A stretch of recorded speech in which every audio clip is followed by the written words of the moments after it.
Professor Gulati, आप लंबे समय से जो इंडियन बिजनेस लीडर्स हैं उनसे भी इंटरैक्ट करते रहते हैं। इस समय भारत में एक बहस चल रही है, सरकार कह रही है कि ये जो इकोनॉमिक रिकवरी है ये वी शेप इकोनॉमिक रिकवरी है।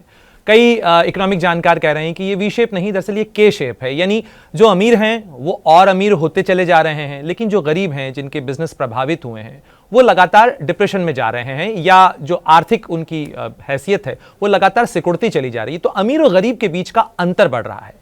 अगर आपके एनालिसिस से या आपके जो ऑर्गेनाइजेशनल बिहेवियरल स्किल्स को लेकर जो आपका एनालिसिस है या बिजनेस को समझने की जो आपकी जानकारी है, उसके हिसाब से अगर पूछा जाए तो ये जो अमीर गरीब का अंतर है, इसे भारत जैसे डेवलपिंग इकोनॉमी के अंदर किस तरीके से कम किया जा सकता है, एवरेज किया जा सकता है, ताकि इकोनॉमिक रफ्तार बढ़ाई जा सके?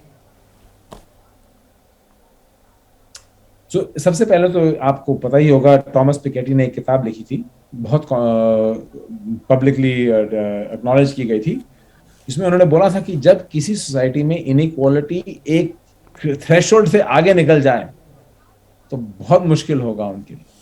उनके हिसाब से रेबेलियन का बहुत पॉसिबिलिटी है। और अपहीवल देखिए, दुनिया में हर जगह यही हो रहा है कि जो गरीब आदमी है वो बोल रहा है कि ये मेरे लिए ठीक नहीं है। आप बोले नहीं, हमने तो लेबर मार्केट का वेजेस है, बोला मुझे मार्केट से कोई लेना देना नहीं है, मुझे ये बिल्कुल एक्सेप्टेबल नहीं है। तो अभी जो है इनइक्वालिटी, इस वक्त हमें समझने की कोशिश करनी चाहिए कि बिजनेस का काफी रोल है इसमें है, क्योंकि हम जो है वेजेस सेट करते हैं, और अगर हमारा वेज इनइक्वालिटी अगर सोसाइटी में आ रहा है तो उसका मतलब है कंपनियों के थ्रू ही आ रहा है। तो इसका मतलब है हमें क्या करना चाहिए इसके बारे में। और इनइक्वालिटी बिल्कुल आपने ठीक बोला, बढ़ रही है, और अमीर अमीर हो रहे हैं और गरीब गरीब हो रहे हैं। और हम बोलते रहते हैं ट्रिकल डाउन होगा, ट्रिकल डाउन होगा, वो ट्रिकल डाउन नहीं होता है। तो इसका मतलब है बिजनेस को क्या सोचना चाहिए, अपना रोल जो है कैसे इसको बदलना चाहिए, कैसे अपना। अब आपने मैक्रो सवाल पूछा कि भाई सोसाइटी में इसमें क्या रोल है। अब इसमें बहुत लोगों ने लिखा भी है, बात भी करी है। कुछ लोग बोलते हैं कि भाई रीडिस्ट्रीब्यूशन ऑफ इनकम होना चाहिए, तो आप टैक्स कीजिए और यहाँ पे पैसे दीजिए हमको। और कुछ लोग बोलते हैं नहीं, आप पैसे आउटराइट देंगे उससे कुछ नहीं होगा, आपको उनको अपॉर्चुनिटी पढ़ाई के लिए देनी चाहिए। मैं एजुकेटर हूं तो मैं अपना एजुकेटर आंसर दूंगा आपको कि सबसे बड़ी चीज जो आप किसी को दे सकते हो वो है पढ़ने की और तरक्की करने की अपॉर्चुनिटी। और अगर हम सोसाइटी से अगर आगे बढ़ाना चाहें तो हमें सोचना चाहिए कि हमारे गवर्नमेंट स्कूल्स में बच्चे पढ़ रहे हैं, लिख रहे हैं कि नहीं लिख रहे हैं, और उसके बाद जो पढ़ लिख के निकल रहे हैं तो यूनिवर्सिटी जा रहे हैं कि नहीं जा रहे हैं। हमारे पास यूनिवर्सिटीज हैं उनके लिए या नहीं है, ट्यूशन भरने के लिए उनके पास पैसे हैं कि नहीं है, या लोन मिल सकता है नहीं मिल सकता है। हम कैसे अपॉर्चुनिटी बनाएं लोगों को आगे निकलने के लिए, ये बहुत जरूरी चीज है सोसाइटी के लिए। और उसके बाद एक और चीज भी है, कुछ कंट्रीज में ये हुआ है जहां पे पढ़ भी लिया, यूनिवर्सिटी भी हो गया, पर नौकरी नहीं है। अब ये भी सोचना चाहिए, एक तो कि भाई उनको कैसे पढ़ाई की अपॉर्चुनिटी दी जाए, उसके बाद है कि जॉब मार्केट में है, जॉब्स है कि नहीं है। अब आपने बोला इसमें जॉब कौन देगा, उसका रोल है बिजनेस।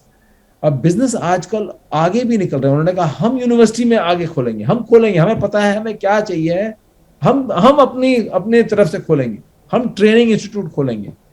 तो हमें यह भी सोचना चाहिए कि बिजनेस का भी रोल है कि नहीं है इस चीज में।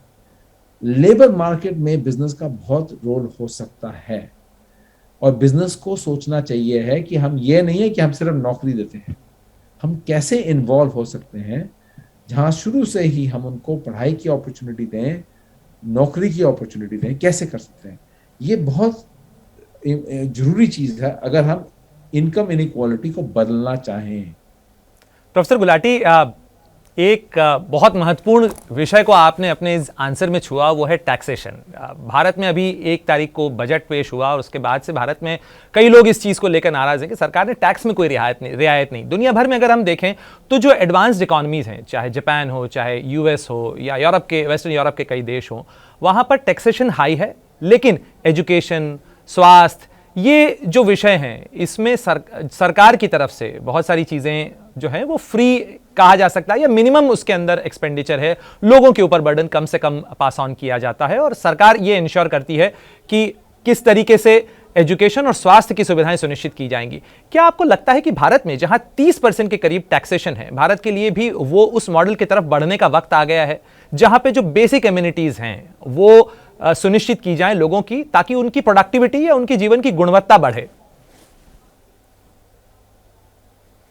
देखिए, ये सवाल इस वक्त हर जगह पूछा जा रहा है कि भाई, हम पूछते हैं कि ये ह्यूमन राइट क्या है। ह्यूमन राइट्स में पूछते हैं कि भाई क्या होता है ह्यूमन राइट। हर एक आदमी औरत को क्या ह्यूमन राइट है? सेफ्टी का ह्यूमन राइट है, पढ़ाई एजुकेशन का ह्यूमन राइट है, कुछ बोलते हैं भाई हेल्थ का भी ह्यूमन राइट है, तो कुछ बोलते हैं कि भाई छत का भी ह्यूमन राइट है, कुछ बोलते हैं भाई खाने के लिए भी ह्यूमन राइट है। अब हर चीज ये ठीक है, मेरे हिसाब से सबका ह्यूमन राइट ये होना चाहिए है। अब बाकी बात है कि भाई हर एक कंट्री में इकोनॉमी इनको कैसे अफोर्ड कर सके, कहाँ से रिसोर्सेज लाए। अब इसमें आप ज्यादा जानते हैं मेरे से कि भाई इंडिया का टैक्स बेस कितना बड़ा है, टैक्स रेवेन्यू कितना है, सेंट्रल गवर्नमेंट का टैक्स बेस क्या है, स्टेट गवर्नमेंट का टैक्स बेस क्या है, कहाँ इसका रोल, किसका रोल क्या है। पर मेरे हिसाब से आपने ठीक बोला कि ये चीजें जो है इंक्रीजिंगली दुनिया में इस वक्त सिटीजन्स अपने हर एक कंट्री में, देशों में बोल रहे हैं कि भाई हमारा ह्यूमन राइट और भी है। अमेरिका में ही बोल रहे हैं लोग। अभी अमेरिका में हेल्थ केयर ऑटोमेटिक नहीं है तो सिटीजन्स बोल रहे नहीं, मेरा ह्यूमन राइट है हेल्थ केयर के लिए। अब एजुकेशन अमेरिका में फ्री नहीं है, बहुत महंगी है, लोगों को लोन लेना पड़ता है। तो लोग बोल रहे हैं नहीं नहीं नहीं, हम लोन नहीं लेना चाहते, हमें कम से कम 2 साल कॉलेज तो फ्री दो, तो हमें ये ह्यूमन राइट चाहिए। तो ये कॉम्पैक्ट जो है गवर्नमेंट, सोसाइटी और इंडिविजुअल में, ये इस वक्त पूरी दुनिया में लोग इस सोच में हैं कि भाई क्या क्या चीजें सबको मिलनी चाहिए।